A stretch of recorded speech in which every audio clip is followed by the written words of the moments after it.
Picture this.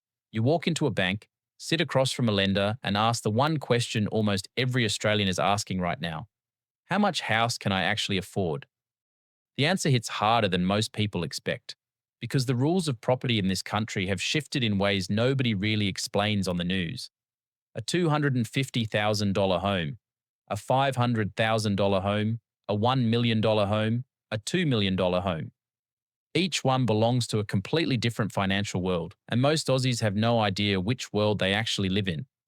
By the end of the next few minutes, you will know exactly where you stand, what income you need, what deposit unlocks each tier, and the real truth about who is buying these homes while everyone else is locked out. Before we dive in, here is the backdrop you need to understand. The RBA cash rate sits at 4.35% as of mid 2026 after three increases earlier this year.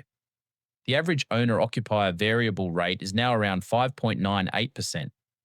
National house prices flatlined in May, Sydney slipped 0.9%, and Melbourne, Canberra, and Hobart are all softer than they were 6 months ago. Brisbane, Perth, and Adelaide are still creeping up, but the heat has come out of the market. And yet, the affordability gap has barely moved. Prices cooling by 1% does almost nothing when wages have not kept pace with a decade of growth. So even in a softer market, the maths I am about to walk you through still bites hard. A $250,000 house in Australia in 2026 sounds almost mythical.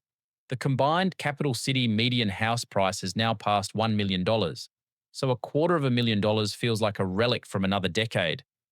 But these homes still exist, just not where most people are looking. You will find them in regional Tasmania, in the mining towns of outback Queensland, in parts of regional South Australia, and in small towns across Western Australia far from Perth. To buy one, the maths is gentle. With a 20% deposit, you need $50,000 saved, plus around $10,000 for stamp duty and legal costs depending on the state. Your loan would be $200,000. At today's average owner-occupier rate near 5.98%, your monthly repayment sits at roughly $1,200 over 30 years. A single person earning $65,000 a year can comfortably afford that loan, even after APRA's 3% safety buffer pushes the bank's test rate close to 9%. So the honest answer is this. A $250,000 home is doable for a single Australian on a modest full-time wage. But the catch is location. You are buying access to a town, not a city, and that decision shapes your career, your lifestyle, and your future capital growth in ways most buyers underestimate. There is also an upside nobody talks about. Owning outright in your early 30s, even in a small town, frees up cash that most city dwellers will not see until their 50s. That extra breathing room becomes seed money for shares, businesses, and second properties, which is exactly how some of the wealthiest Australians actually started. Now we double the price. A $500,000 house puts you in a completely different conversation.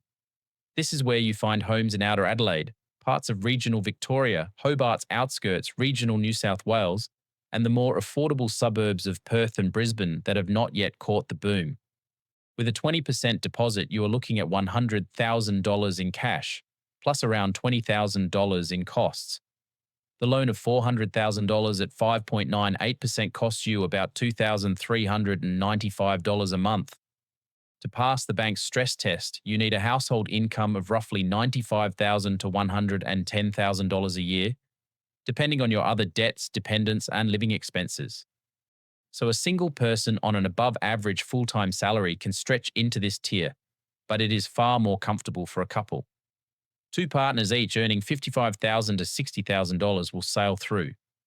Here is where the first home buyer's secret weapon enters the picture. The expanded 5% deposit scheme, now open to all first home buyers with no income caps and unlimited places, means you only need $25,000 saved instead of $100,000 to buy a $500,000 home. The trade-off is simple. A smaller deposit means a bigger loan, which means more interest paid over the life of the mortgage. So while the door opens faster, you walk in carrying more weight, and that weight only becomes manageable if your income grows faster than your repayments. Then we hit the big one, a $1 million house. This is the new normal in Australia, the median, the average, the thing your parents bought for $180,000 and you are now expected to afford on a regular salary.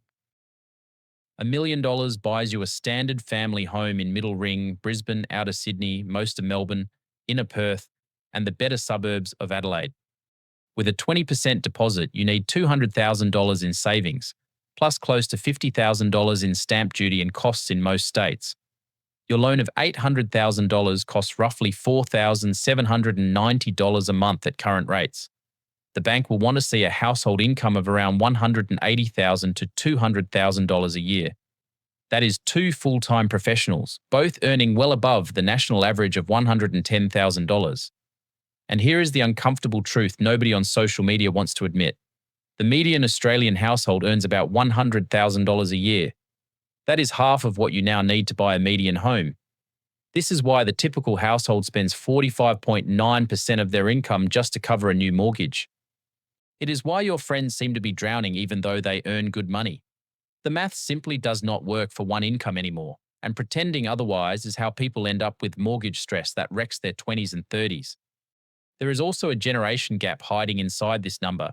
Australians who bought before 2015 are sitting on hundreds of thousands of dollars in equity, which they now use as deposits for the next home, the investment property, or the family helping hand. Finally, we arrive at the $2 million tier. A $2 million home places you in the inner suburbs of Sydney, where the median house price now sits at $1,282,020. The Bayside and inner east of Melbourne, beachside Perth, the prestige pockets of Brisbane, where the median has climbed to $1,126,149, and waterfront Hobart. To buy one with a 20% deposit, you need $400,000 saved, plus around $100,000 in stamp duty, in the most expensive states. The loan of $1.6 million costs roughly $9,580 a month. Banks will want to see a household income of around $350,000 a year minimum, often more once they add the safety buffer. So who is actually buying these homes? It is rarely two people on regular salaries. It is business owners, senior executives, investors using equity from properties they already own, doctors, lawyers, and finance professionals, parents helping their kids with the bank of mum and dad, and a growing group of Australians who have built second incomes outside their day job through investing, side businesses, and owning assets that pay them every month. That last group is the one to watch. They are not earning their way into million-dollar homes. They are owning their way in. And that difference is the most important money lesson in modern Australia. A salary gets taxed the moment it hits your account. Assets grow in the background for years, often inside structures that build wealth in ways a pay slip never can. Australia's property market is no longer rewarding income. It is rewarding ownership. Your salary buys you a house in a regional town. Two salaries buy you a suburban home with mortgage stress. But ownership of assets, businesses, investments, dividend-paying shares, and income-producing property is what moves people up the ladder while everyone else argues about whether the RBA will cut or hold at the next meeting. If you take one thing from this video, let it be this. The fastest way to afford a better home is not to chase a bigger paycheck. It is to build something you own. Start with $50 a week into an index fund. Start a small side business in the evenings. Or sit down tonight and map out one income stream that does not depend on your job. Because in a country where the median house now costs more than 10 times the median income, and where even a softer market still locks out most first home buyers, the only real path forward is to stop relying on your wage alone. If this opened your eyes to where you really stand in Australia's housing market, do me a favor and hit the like button. And if you're not subscribed yet, now's the time. And don't forget to turn on notifications so you don't miss the next one. I'll see you there.